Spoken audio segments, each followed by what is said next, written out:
안녕하세요 육아등자 여러분, 아육톡입니다. 지난 영상 중에 자율성을 키우는 말에 달린 댓글에 답해 볼게요. 29개월 아이예요. 한참 싫어 소리가 너무 심해서 스트레스가 심했어요.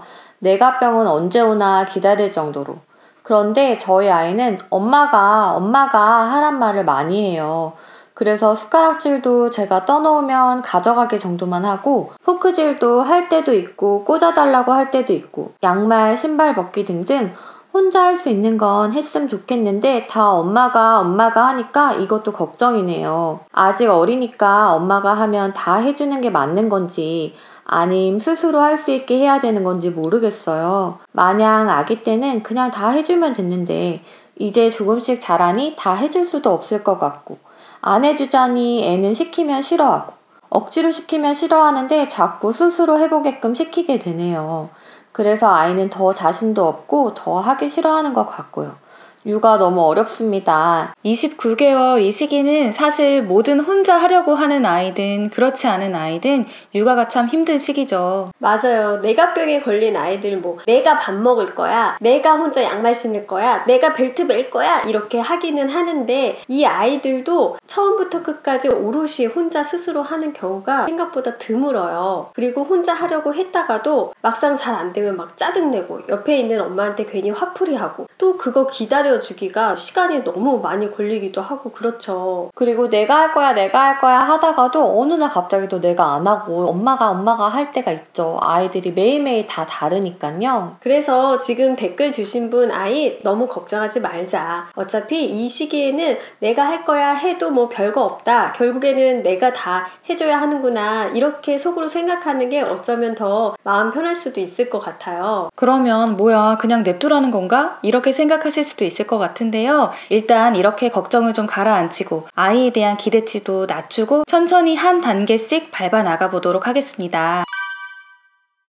지금 양육자분이 잘하신 게 밥을 처음부터 아이 혼자 먹어보라고 하지 않았어요. 엄마가 어느 정도 세팅을 해주고 숟가락을 아이가 가져가서 입에 쏙 넣는 그 마지막 과정만 아이가 혼자 할 수 있게 해주셨거든요. 이렇게 어떤 것을 가르치려고 할 때 처음부터 끝까지 아이가 스스로 하도록 하는 것보다는 마지막 단계부터 아이가 스스로 해보고 점차적으로 양육자의 도움 단계를 줄여나가는 것이 더 효과적이거든요. 아이가 엄마가 떠놓은 숟가락을 가지고 가서 밥을 먹었다면 그거에 대해서 아이 스스로 밥을 먹었다고 칭찬해 주시고 좋은 피드백을 해주시는 게 좋아요. 우리 아육이 밥 혼자 스스로 입에 쏙 넣었네? 아육이가 혼자 숟가락질해서 밥 먹었구나? 이렇게 칭찬해 주시는 거죠. 실제로는 양육자가 거의 해주는 거지만 아이 스스로 한 부분에 주목해서 긍정적으로 이야기를 해주면 아이도 뿌듯함을 느낄 수 있고, 또 긍정적인 피드백을 받으면 아이도 스스로 해보려는 마음이 생길 수 있거든요. 만약에 양말 신고 벗고를 연습한다 했을 때 양말도 신는 것보다는 벗는 게 더 쉽죠.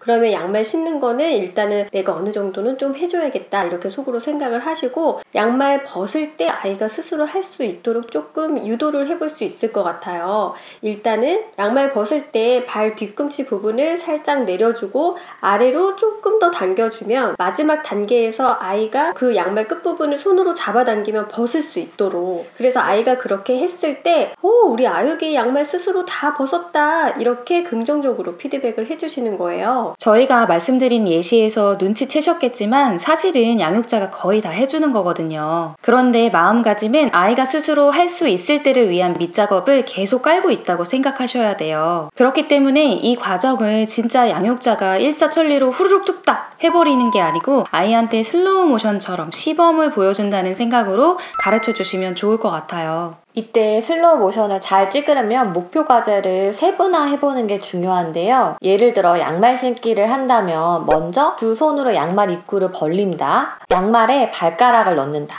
그 다음에 발 뒤꿈치까지 양말에 더 넣는다. 발 뒤꿈치에서 발목까지 양말을 끌어올린다. 이런 식으로 세분화시키면서 양육자가 아이들한테 시범을 보이기도 하고 설명해 주기도 하는 거죠. 양육자가 말없이 뚝딱 해버리면 아이가 스스로 해볼 틈이 잘 안 생기거든요. 그래서 이 과정을 좀 천천히 하시고 언어화해 주시는 거예요. 자, 양말 한쪽 올라갑니다. 뒤꿈치 올리는 거 조금 어렵지만 으차 됐다. 이제 발목까지 정도까지 올리기만 하면 되겠네. 그러면서 아이가 마지막 단계에 스스로 혼자 올려볼 수 있도록 잠깐씩 중간중간 쉼표를 주는 거죠. 이 닦고 옷 입고 신발 신고 이런 자조기술들을 아이 혼자 스스로 자발적으로 하는 것에만 목표를 두다 보면 아이 스스로 한다, 안 한다 이렇게만 바라보고 우리 아이는 자율성이 있다, 없다 이렇게 평가를 하게 되는데요. 우리가 아이들의 발달과 성숙을 좀 더 너그러운 관점에서 바라본다면 지금 당장 이걸 혼자 한다, 못한다에 초점을 두기보다는 아이가 좀 더 즐겁고 편안하게 하는 과정에 초점을 두면 부모님도 좀 여유가 생기실 것 같아요.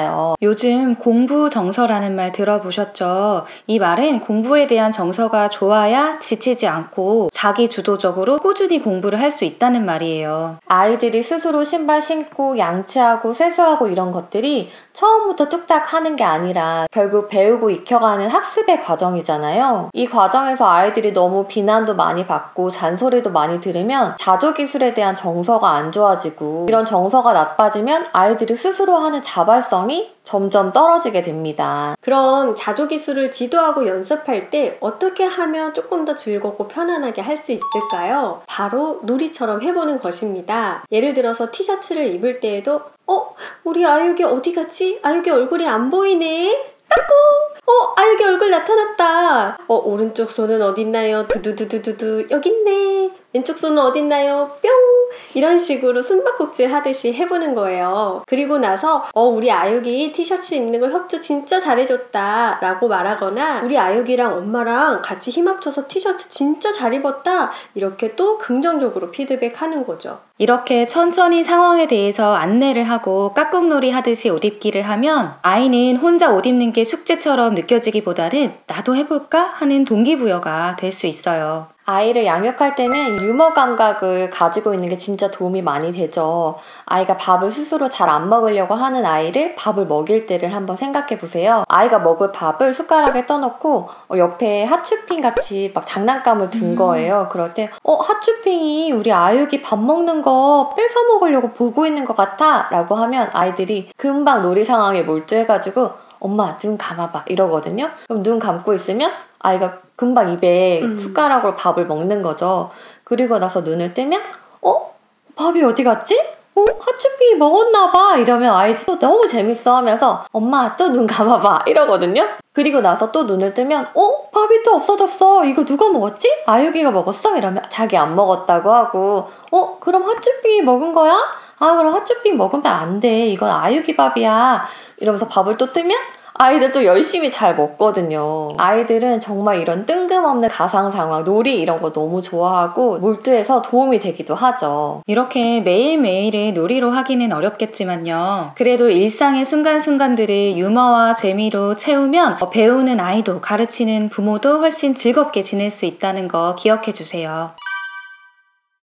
댓글님의 아이처럼 이렇게 엄마가 해, 엄마가 유난히 이렇게 말하는 친구들이 또 있어요. 그런데 이 아이들도 잘 관찰해 보면 스스로 하는 것들이 있거든요. 그래서 양육자가 숨은 그림 찾기 하듯이 아이가 스스로 하는 부분을 잘 발견해서 그거를 긍정적으로 이야기를 해주면 아이도 나도 스스로 할 수 있는 아이구나 이런 인식을 할 수 있거든요. 예를 들어 아이가 아침에 일어나서 거실에 나왔다 그러면 우리 아육이 오늘은 아빠가 깨우지도 않았는데 스스로 일어났네 이렇게 이야기를 해주는 거예요. 그리고 그렇게 계단을 혼자서 올라가 보는 거야 라고 말하거나 책 혼자서 그렇게 잘 꺼내왔어 이렇게 피드백할 수 있어요. 이거는 아이마다 다 다를 텐데요. 부모님이 숨은 그림 찾기 하듯이 아이에게 맞춰서 찾아볼 수 있겠죠. 그리고 아이를 아기 때랑 비교해보면 그때에 비해서는 아이가 지금 혼자 할 수 있는 게 너무 많잖아요. 그래서 아기 때와 비교해서 하나하나 찾으면 조금 더 쉽게 아이 스스로 하는 행동들을 찾아보실 수 있을 거예요.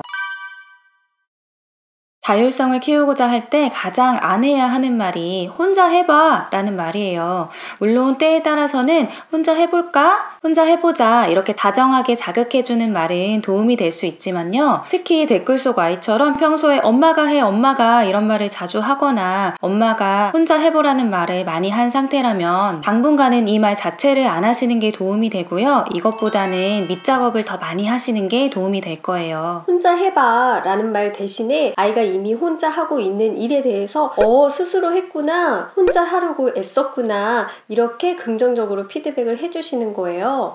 아이가 이런 피드백을 받으면 내가 혼자 했구나, 나도 스스로 혼자 할 수 있구나, 이렇게 자기 인식을 하게 되면 아이도 방어적인 태도에서 도전해 보려는 태도로 변할 수가 있어요. 그리고 또 한 가지는 선택을 할 수 있게 해주는 거예요. 아유가 포도 손으로 먹을래? 아니면 포크로 먹을래? 아유가 오늘은 곰돌이 니트 입을까? 아니면 토끼 니트 입을까? 이렇게 물어보고 아이가 선택을 하게 되면 선택한 것 자체가 아이 스스로 한 게 되고 이후에도 자발적으로 행동하는 시도가 늘어나게 됩니다. 이번 영상에서는 혼자서 안 하려고 하는 아이의 자율성 어떻게 키워줄까 하는 방법에 대해서 말씀드려 봤는데요. 36개월 이전의 아이들을 양육할 때는 사실 어떤 방법을 써도 딱 만족스럽게 매끄럽게 되는 경우가 많지는 않아요. 그래서 이 어린 아이들을 양육하는 시기가 참 힘든데요. 그래도 어떤 방향으로 가야 하는지를 알고 있다면 아이가 소근육도 좋아지고 인지 능력도 발달하면서 스스로 하는 영역들이 점점 많아지게 됩니다. 네, 그때까지 밑작업 열심히 하시고 긍정 정서를 유지하면 아이가 커서 6세 되고 7세 되면 지금 29개월하고 비교했을 때 정말 혼자서 할 수 있는 일들이 많아지거든요. 그래서 조바심 내지 마시고 유아 시기 동안에 이 자조 기술들을 배우고 익히는 시기이고 지금이 그 첫 시작일 뿐이라고 생각을 하시면 좋을 것 같아요. 네, 저희 영상 재밌게 보셨으면 아유톡 채널 구독해주시고요. 좋아요도 꾹꾹 눌러주시고 알람도 따르릉 울려주세요. 육아동지 여러분, 다음에 또 만나요.